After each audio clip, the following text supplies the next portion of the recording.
Hello everyone, welcome on our YouTube channel Physics Made Easy Quota, where you can study physics in online series. So this video is regarding the alternating currents and we are going to understand few concepts of the alternating circuits. So now we check the phasor diagrams. So first of all, the diagram for the pure resistor.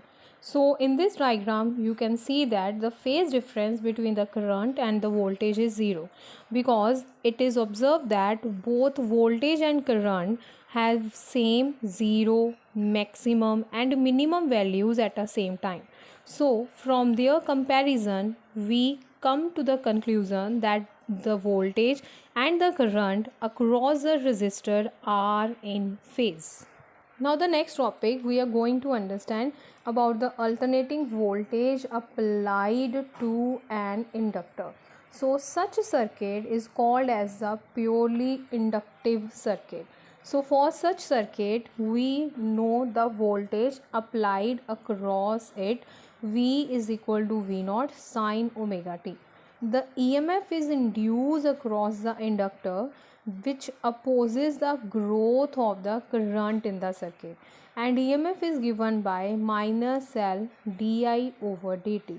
Since there is no potential drop across the circuit, so the total potential is V minus L di over dt, and by rearranging we have the value di over dt is equal to V upon L. Then we know the value of the V, so just change it with its value V naught sine omega t.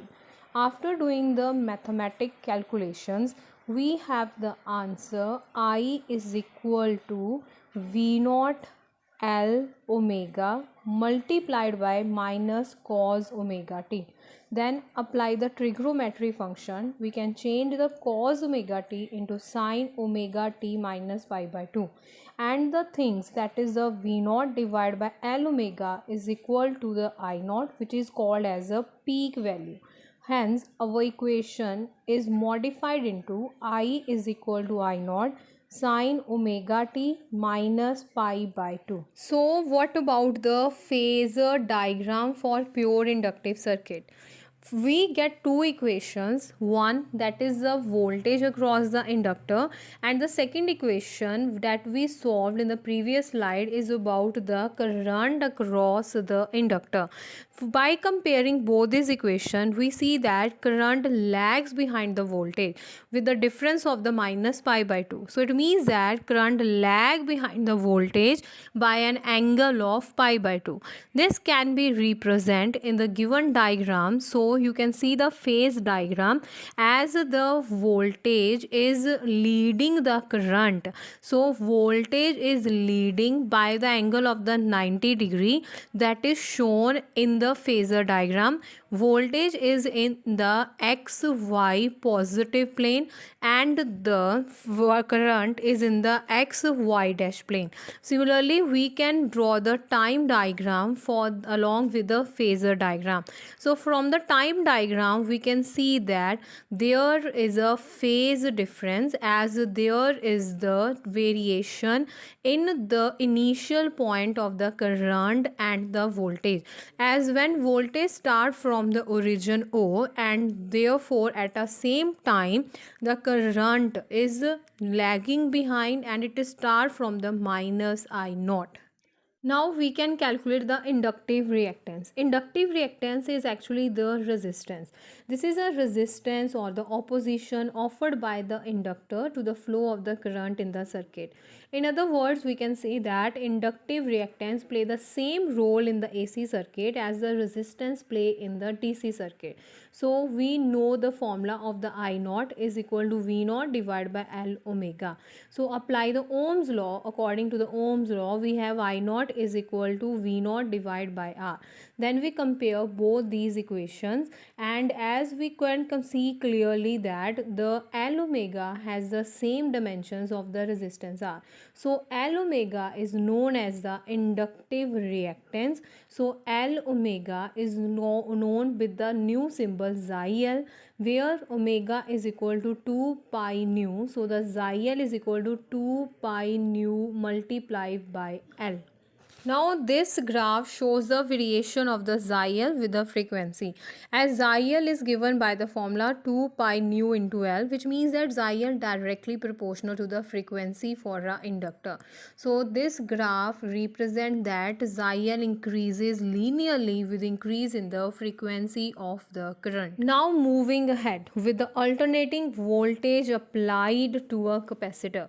So in this circuit we only had a capacitor, and this circuit is known as a purely capacitive circuit because the alternating source is connected to the capacitor, which is named by the C as shown in the diagram.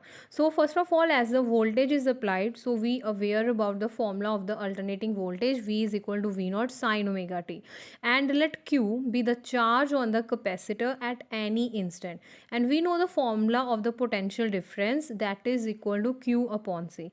But in this case we can replace the Vc with V, that is the alternating applied voltage. Then interchange the things, we get the value of the Q V naught C sine omega t. Then we know that the value of the current for the small amount of the charge flowing through it is dq divided by dt. Just replace the value of the Q with the formula V naught C sine omega t.